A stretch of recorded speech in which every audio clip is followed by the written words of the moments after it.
changing your birth certificate is not an option, and that your driver's license will, in Kansas, reflect your sex at birth. A legal battle is brewing over a new law going into effect July 1st. That's Kansas Attorney General Chris Kobach issuing his legal opinion on the new law. You're taking a look inside Kansas politics. Welcome in. I'm Rebecca Chung. Kobach's legal opinion is getting snubbed by Kansas Governor Laura Kelly. Kobach says the new law, SB 180, which defines biological sex, also means that birth certificates and driver's licenses must reflect sex at birth. But state agencies won't be following that advice. We'll hear from Kobach later, but joining me now is Micah Kubik, Executive Director of the ACLU of Kansas. Micah, Kobach not only issued this legal opinion, but he's also requesting that the state no longer follow a 2019 consent decree. Now, it's a legally binding agreement that requires that the state update gender markers on birth certificates for transgender individuals. This came from the Foster versus Anderson case. Lambda Legal filed the federal lawsuit. Let's start there. This consent decree is already being challenged. Kobach says it's in conflict with this new law. What are your thoughts? So Mr. Kobach filed this motion late in the evening last Friday, asking permission essentially to no longer follow the Constitution. Because the 2019 ruling by a federal district court said that the state of Kansas has to treat everyone fairly, has to treat transgender Kansans fairly and give them the opportunity to change their birth certificates, but also folks who had clerical errors on their birth certificates. And Mr. Kobach has basically said that because the state legislature has passed a vague discriminatory law of its own, that the state should no longer have to follow the Constitution. That's not the way that this works. The Constitution is the supreme law of the land, and when a court orders the state to follow the Constitution, it has to do so even if the state legislature does something later. In a contest between what the Constitution says and what Mr. Kobach says, the Constitution is going to win every single time.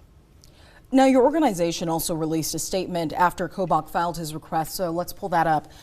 In that statement, you said Mr. Kobach should rethink the wisdom and the sheer indecency of his attempt to weaponize his office's authority to attack transgender Kansans just trying to live their lives. Then Lambda Legal also released their own statement saying, today's action represents yet another unnecessary and cruel move to target the transgender community with animus and discrimination for political gain. We will vigorously oppose this gimmick by Attorney General Kobach. Now, those are some strong words. Kobach said he doesn't believe he's reading too much into this law through his legal opinion. But what do you think about that? Why do you say he's weaponizing his office's authority?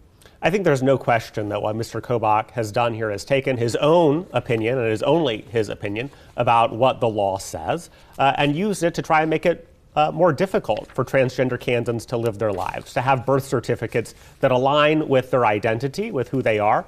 The reality is that when transgender Kansans in particular present birth certificates that are in contrast to the life that they are leading, it exposes them to danger, it exposes them to risk, it exposes people to emotional trauma. And beyond that, it's simply picking on people for no good reason. What Mr. Kobach is doing is really using an outdated, unscientific, unconstitutional, mendacious, and malicious worldview to try and persecute transgender Kansans and force people to live their lives the way that he thinks they should, rather than the way individual Kansans think they should. Now, I know the governor has also directed state agencies to follow their own legal counsel's advice, going against the Attorney General's opinion to update gender markers on birth certificates and licenses. So do you think that's within their authority, though, given that this new law is going into effect? And how do you think they come to that conclusion? So I think there's no question that when Mr. Kobach issued his advisory opinion earlier this week, that was his opinion and his opinion alone. As an American, he has every right to have any opinions that he likes and to put them out there in the world, but he has no authority over executive agencies, over the Kansas Department of Revenue, which runs the driver's license offices, or the Kansas Department of Health and Environment, which runs the birth certificate process. Those are executive agencies, and so those executive agencies have the ability to set their own rules within the law. And I think they have interpreted the law correctly and appropriately in this circumstance. And it's not at all the law that Mr. Kobach says it is. I think he inserted himself into this discussion to put forward his own extreme ideological worldview rather than being moored in the law, in the Constitution, or even what's right and wrong. The Attorney General's legal opinion is advice. It's not legally binding, but a federal judge's decision is. So if the judge does say that this consent decree is no longer valid, then what? I think we'll cross that bridge when we come to it. The wheels of justice move at their own pace, and we have to see how quickly the judge in the case moves at all. But I feel very confident that the Constitution will prevail and that Mr. Kobach's advice will remain only his opinion and not the law of the land. All right, we're going to take a short break, but when we come back, we'll tell you what steps transgender rights activists are taking. We'll be right back. You're watching Inside Kansas Politics. It is extremely important to have carbon monoxide detectors in your home. Now is the time to call DeBackers for a complete tune and clean of your furnace and proper placement of carbon monoxide detectors, keeping your family safe for over 60 years. DeBackers Heating and Cooling. There is just something special about summertime here in Kansas. For over 50 years, Lewis Toyota has been there to help you enjoy all your summer activities. Thank you for trusting Lewis Toyota as your local dealer, and we look forward to serving you in the future. Thank you for letting us be a part of your community. We are dedicated to removing the financial barriers to pursuing a college degree in Shawnee County.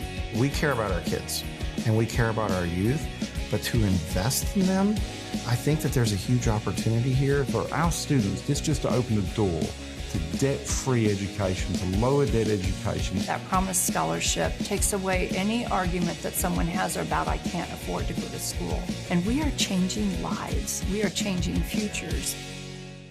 Attention DirecTV Uverse subscribers, you could soon lose the full range of our programming you pay for. That means losing 27 News and your favorite 27 KSNT programming. Call 800-531-5000 to keep 27 KSNT.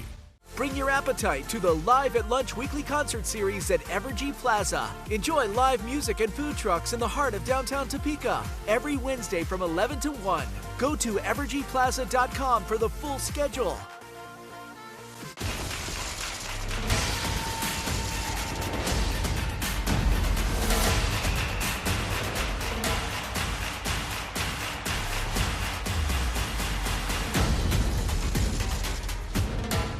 This isn't just any car that's on the road. This is Hot Wheels. Tuesday, July 11th. This is the end of the world. They're going post-apocalyptic.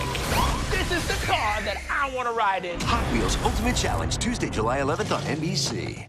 Welcome back. You're watching Inside Kansas Politics. I'm Rebecca Chung here with Micah Kubik, Executive Director of the ACLU of Kansas. Micah, we're seeing statewide rallies from transgender rights advocates, mainly concerned over what this could mean for their ability to use public areas like restrooms and locker rooms. But the Attorney General's legal opinion doesn't touch on that. He also says it's not really going to impact those areas to that extent, since this law doesn't really have any enforcement mechanisms. So it just gives people legal cover, he says. Still, we have the other side saying that's most likely going to happen. A large part of the debate, we know, was about protecting women's rights and privacy in facilities like this. So explain this back and forth to me. What is it that we're missing? What is your interpretation of what this bill can actually do? Well, I think the bill was intentionally vague and unclear. It certainly does not have any enforcement mechanism at all. What the law does is establish an unscientific and totally outdated and inaccurate definition of sex in the state statute based on biological sex at birth.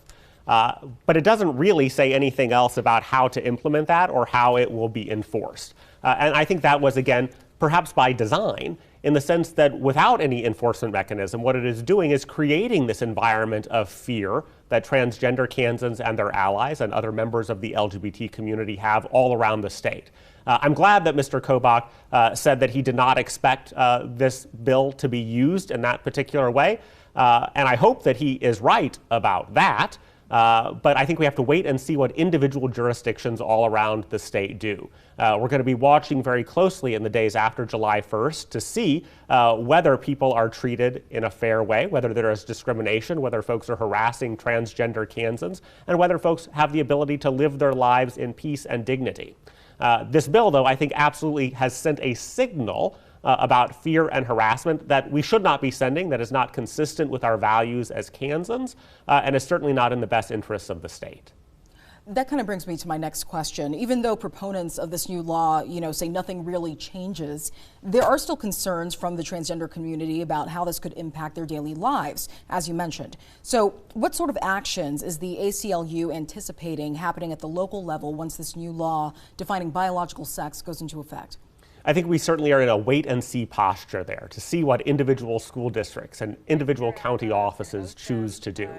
The folks who say that the bill does nothing at all, the proponents, would have to explain if the bill does nothing at all why they felt the need to push it through over a gubernatorial veto. If it is so important, how is it that it does absolutely nothing at all?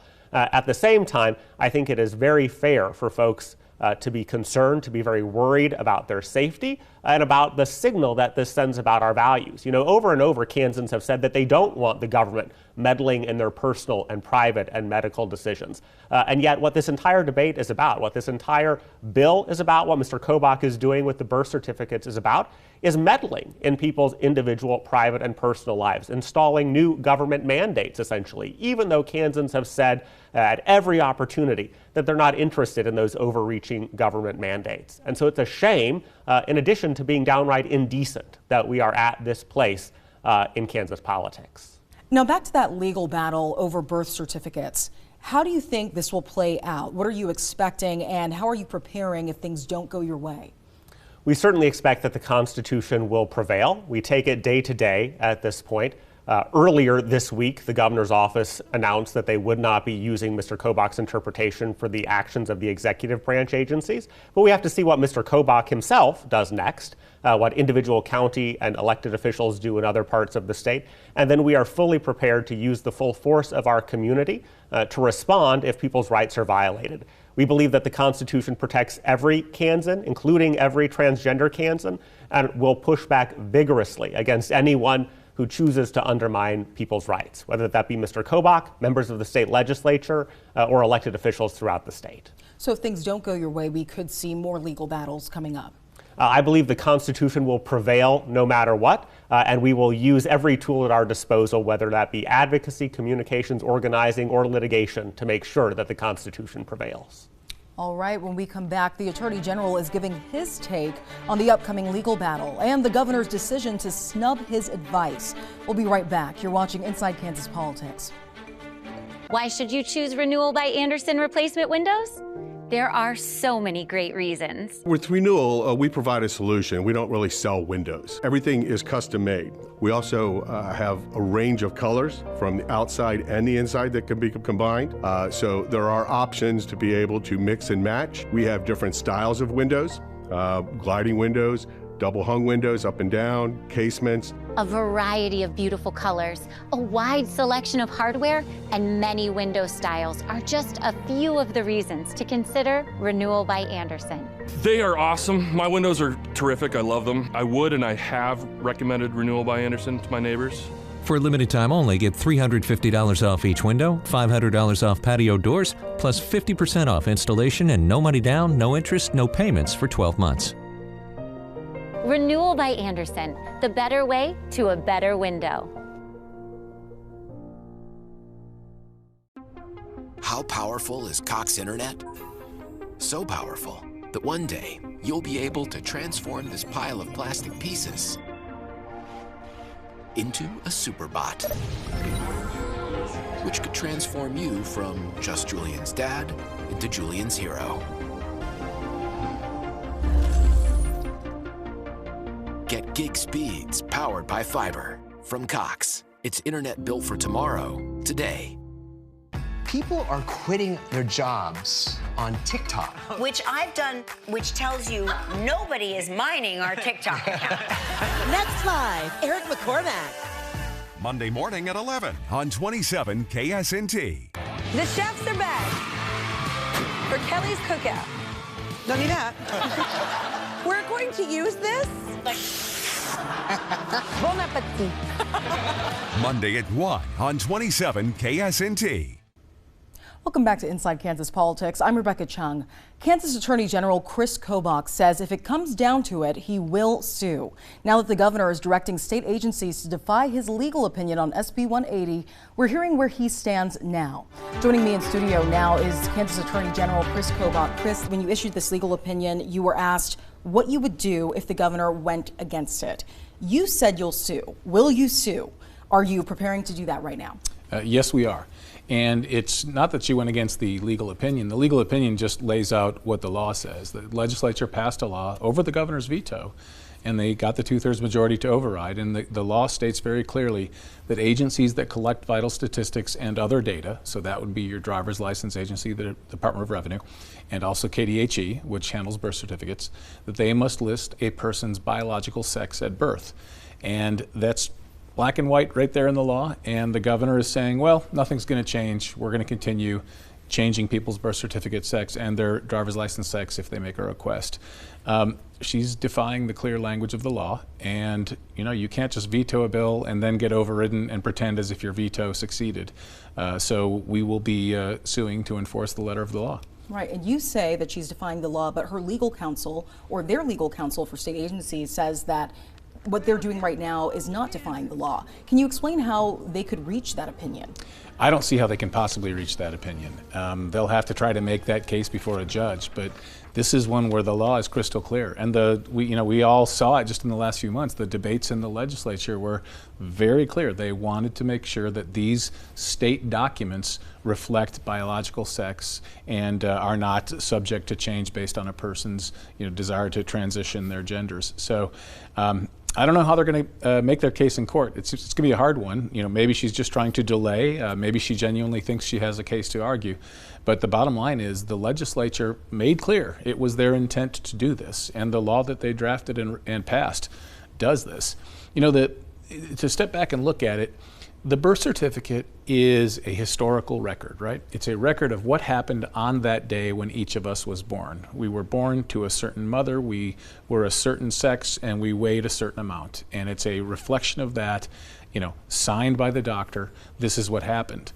The notion that you can change that just because you want to doesn't recognize what a birth certificate is. It's a certification of a fact that happened. Similarly, a driver's license is a state-created document issued by the state for state purposes.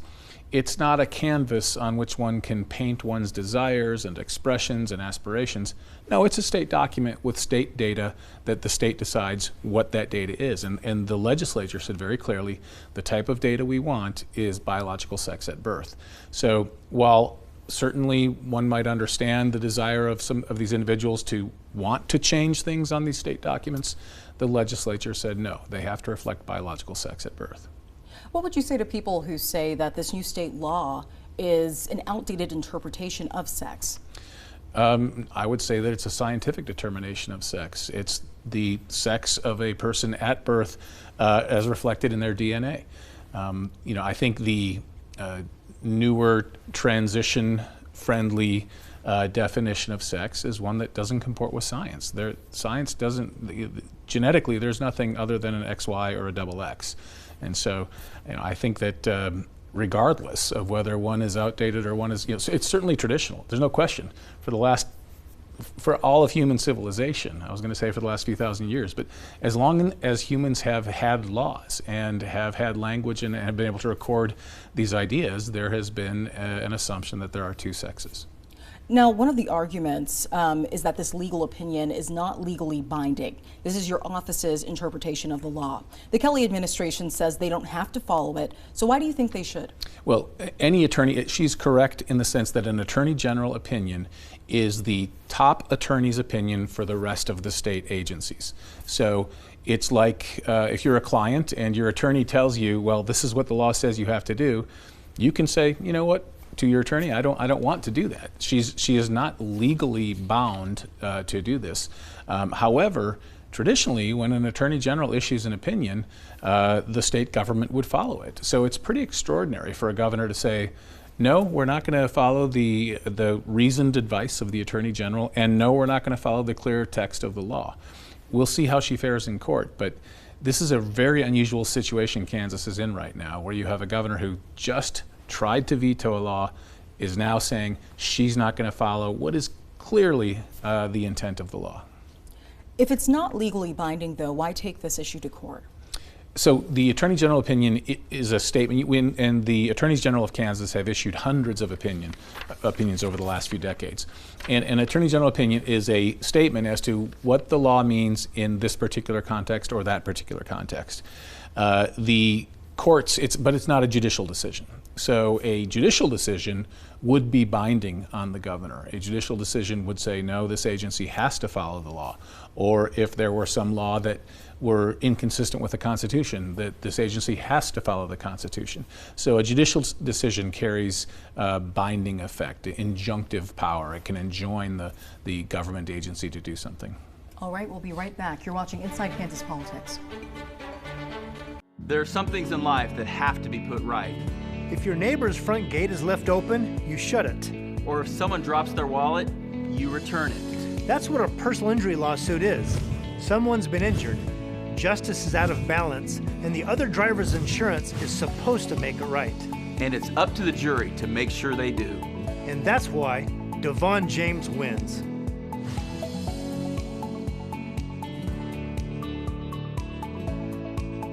Celebrate Independence Day with friends, family, and Jake's Fireworks. Family owned and operated for 85 years, Jake's offers the largest selection of world-class brand fireworks. Looking for firecrackers and fountains? We've got it. Fun novelties for the kids? We've got it. Fireworks so big and loud you'll make the neighbors jealous? We've got it. All at a great value, too. Join our rewards program and get a show starter free along with money-saving coupons. There's always something to celebrate. Find a location near you at jakesfireworks.com. The summer savings event is on at the Mattress Hub, and now is the time to save big. Find huge savings on the best brands in sleep. Change the way you sleep with Tempur-Pedic or Purple mattress with savings up to $500 and no interest financing up to 60 months. Only at the Mattress Hub. The 27 News Storm Tracker is sponsored by Wilson Tire. You were just walking down the street and you got hit by a 10-inch bolt. I just yelled to him, why did you do this to me? What in the hell is going on? Next, Dr. Phil. Monday at 3 on 27 KSNT. The 27 News mobile app is designed with you in mind. We've provided an experience on our homepage featuring local news blocks, your weather forecast, and easy push notification subscription. Download the 27 News mobile app. 27 News, working for you. Welcome back to Inside Kansas Politics. I'm Rebecca Chung here with Attorney General Chris Kobach. Now, Chris, the State Health Department, KDHE, is referring to the consent decree from Foster versus Anderson case as the reason they can continue changing gender markers on birth certificates. You say this decree will now conflict with state law. Still, the judge will have the final say. So what will you do if the judge says this consent decree still stands? So yeah, let's explain what we're talking about. A consent decree is where two parties in court say, you know what, we've come to an agreement, we've settled the case, one party agrees to do something, the other party agrees to do something, and then you just put it in front of the judge and say we've settled, and the judge just signs off on it. It's different from a judicial decision where the judge interprets the law and issues a holding. Now, Kansas law has, of course, since changed since 2019. 4 years later, now the legislature has said, no, this is what the law is on the subject of birth certificates. A consent decree cannot trump the laws of a legislature. There's many cases that say that is true, and in our motion to the judge we present some of those cases. But just think of it this way, if that were true, then anyone could come in and sue the state in a friendly lawsuit. The governor's agency could settle the suit and agree to whatever the plaintiffs wanted, and then forevermore throughout time the legislature of the state would be forbidden from violating that settlement. That's why consent decrees are not binding upon the legislature unless there was a lawsuit about the specific law. So for example, if someone brought a new lawsuit and claimed that SB 180 was unconstitutional and they won in that new lawsuit, then yes, that would be binding. But here you have a pre-existing consent decree which has since become illegal. I anticipate that Judge Crabtree will agree that the consent decree has to be modified. If he were to somehow come to the opposite conclusion, then we would likely appeal that decision to the 10th Circuit. Now, looking at your legal opinion, why birth certificates? Why driver's licenses? I know this new law defines biological sex in areas like restrooms, locker rooms, prisons. So how does it extend to how people identify through state records? How did you get to that argument? Well, that was the question presented by the legislator, but who asked for the Attorney General opinion. But if you go to the final section of the statute itself, it refers to agencies that collect data and also refers specifically to vital statistics, which is a term of art that we frequently use to refer to birth certificates and anything else that contains the same information that's on a birth certificate. So the statute goes to those two areas, and those are the two most obvious examples of where the statute would operate. And those are examples that the legislators, of course, were concerned about. They didn't want driver's licenses being changed to reflect the whims of an individual as to what they decide their sex is at this point in time, and if they change back, they wanted to have simply the biological sex at birth as being the indicated sex on a driver's license or a birth certificate. Now, this new law provides legal cover as opposed to creating enforcement mechanisms, as you said. Walk me through what that means. And if someone decides to sue because they see a transgender woman using a woman's restroom, for example, and they win that lawsuit because of the legal cover that this law provides, what happens then? So yeah, the term legal cover is something I used in the press conference to refer to how the law deals with the question of restrooms. That's sort of a separate question other than the birth certificates and driver's licenses. The law also talks about restrooms and locker rooms. And it says that an agency or a school that wants to have separate restrooms defined by biological sex may do so and has a government interest in doing so. And it basically creates a presumption in favor of the agency that would be helpful if that agency were ever challenged in court. It doesn't really create a cause of action for one private individual to sue another private individual. And it doesn't really, it's hard to see how it would create a cause of action for an individual to sue an agency. It's more a provision in the law that helps an agency defend itself if it ever were to be sued because it has separated facilities that rely on the traditional definition of sex. Okay, so schools, we could see challenges in schools. Potentially. The law also refers to schools with respect to the collection of data. So that last part of the statute, which I was referring to, which deals with driver's licenses and birth certificates, also specifically mentions schools insofar as they collect data on students. The schools must refer in that data set to the students according to their biological sex. If the school has it says so-and-so is a male, so-and-so is a female. How would that come into play? Certainly would come into play on eligibility to be on sports teams for one sex or the other. And of course, there was another Kansas statute passed on that subject. It might come into play if there were a scholarship offered at a university and the scholarship were only available to women. That data set would have to list applicants coming out of Kansas high schools or coming into the university according to their biological sex. A person wouldn't be able to state their preferred sex other than a biological sex in applying for a scholarship. Thank you again, Attorney General. And that was your look inside Kansas politics. If you want to keep up to date on all things Kansas politics, then follow us on social media. Follow us on Twitter @InKansasPolitics and on Facebook. Just search Inside Kansas Politics.